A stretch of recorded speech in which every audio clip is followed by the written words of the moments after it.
Dear Martin by Nick Stone, Chapter 5. The minute Jared, Kyle, Tyler, and Blake step into Manny's basement, it's clear Jared's equality brigade thing was a terrible idea. In the month and a half since the racial equality discussion in Socio-Evo, Jared's been on a crusade to prove things in America are equal. Last week he told Manny and his crew about this brilliant-ass idea he had. Bros, he said, let's all dress as different stereotypes for Halloween and then go out together. It'll be this massive political statement about racial equality and broken barriers and shit. Dude even asked Justice to participate. Just, of course, wasn't real keen at first, but he let Manny talk him into it. He's regretting that now. 5 of the 6 costumes are mostly fine. Just is the thug, naturally. Pants belted around his thighs with boxers exposed. Thug Life t-shirt, thick gold chain with a huge medallion, fitted flat-billed baseball cap. He and Manny even made a grill out of a gum wrapper for Just to wear on his bottom teeth. Manny's the token black guy, khakis, loafers, and polo, with a cable-knit sweater draped over his shoulders and tied loosely at the chest. He's really into it, too. As soon as he was dressed, he started calling Just old chap and my good man. Jared's the yuppie politician. He's wearing a suit. Even has a spot on his chin where he nicked himself shaving and left a little piece of tissue there for effect. Tyler's the surfer dude, board shorts and a tank top, even though it's only 50 degrees out. Kyle went with the redneck, woodland camouflage shirt, overalls, trucker hat with a Confederate flag patch, dingy cowboy boots. He even had his sister attach a few of her hair extensions so he has a mullet. Frankly, this one is towing the line. But okay, not quite crossing it. Blake, though? Blake takes it too far. He's dressed as a Klansman. He's got on the white robe with the circular red and white cross patch on the chest, and he even has the pointed hood with the eye holes cut out. If Just didn't know it was a costume, he'd be a little scared. Can I talk to you for a sec, dog? Manny says to Jared, who to Justice's surprise also seems pretty uncomfortable with Blake's choice of attire. Sure, man. They walk to Manny's room, and Justice is left standing with the others. Justice, that costume is sick, homie, Blake says, because a Klansman would definitely call a black guy homie. Just fights the urge to shake his head. Yours is, wait till I put the hood on, bro. This right here is the genuine article. He spreads his arms, beaming like he's wrapped in a garment formerly worn by Jesus. Justice is tempted to ask where the genuine article came from, but he's not sure he wants to know the answer. Just then Jared reappears. Hey, Justice, Manny wants to talk to you, bro. Justice nods and takes the deepest breath he's ever taken, then strides to Manny's room, with 8 white boy eyes burning into him like lasers. Yeah, this blows.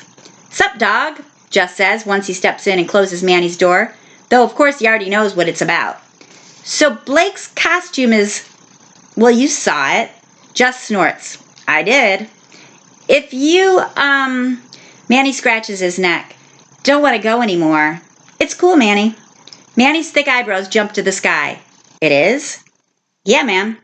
Truth is, 4 hours ago, Just was ready to back out because the idea of going anywhere with Jared and the crew just felt wrong, knowing what he knows about how they think. But then he stumbled upon Martin's definition of integration, intergroup and interpersonal living, and decided to just go with it.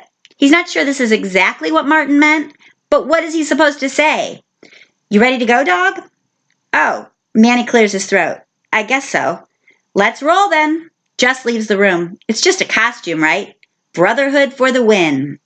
As soon as Just and Manny get back to the others, Jared takes a bunch of group pictures and posts them online. Then he says, Equality Brigade, let's ride, and leads the charge to the door.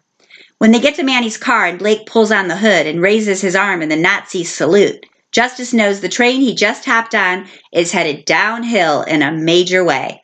It occurs to him that the moment he said he was cool with the whole thing, he cut the brake lines and completely surrendered his power to stop it. And he's right. Not 5 minutes after they get to the party, somebody sucker punches Blake in the face. The burst of bright red beneath the eye holes in his pointed hood makes Justice sick to his stomach.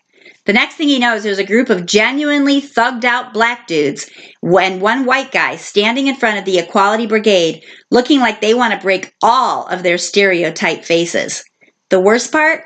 Justice knows every single one of them. They live in his mom's neighborhood. This is Manny's cousin's crew. Jess is pretty sure they all belong to a gang called the Black Jihad, run by a crazy older dude named Martell Montgomery.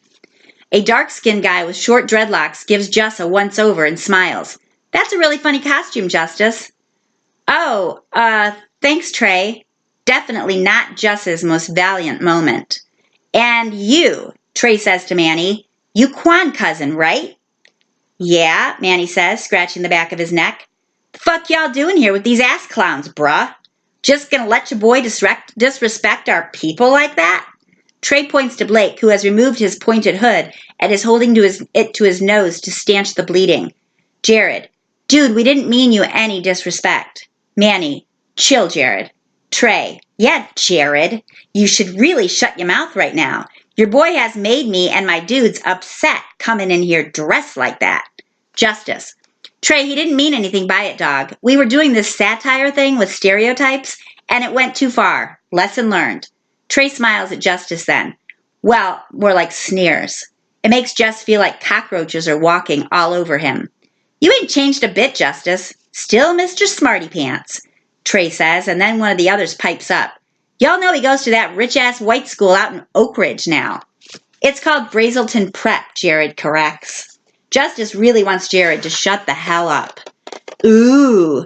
The white dude, Brad, Jess believes, raises his hands in mock adoration. Trey looks back and forth between Jess and Manny. Don't get it twisted, my dogs. These white boys might be standing here next to y'all, but y'all still ain't nothing but niggas to them. You heard me? He says. Ain't no amount of money nor intelligence can change that shit. Jared, hey man, that's not true. You don't even... Shut up, Jared. This from Surfer Tyler. Let's just leave, bro. Trey, sounds like a great idea to me. Jared, bro, this isn't even your party. You can't tell us to leave. Trey laughs, and one of the other guys lifts his shirt to reveal the handgun grip sticking out of his waistband. I most certainly can, white boy, Trey says. Now you and y'all little crew get your punk asses out of here before things escalate. The guy with the gun smiles at Jess. You and Rich Boy can stay with us if you want to. All the Black Jihad guys laugh. Trey, bruh, you know these niggas don't want to chill with us. They going places and shit. Gotta stay connected to the white man for the ride to the top. He nudges the white guy with them, and they both snicker. Let's go, y'all, Jess says. As they turn to leave, Justice can feel Manny trying to catch his attention, but he stares straight ahead. They step outside, and the chilly night air hits their faces.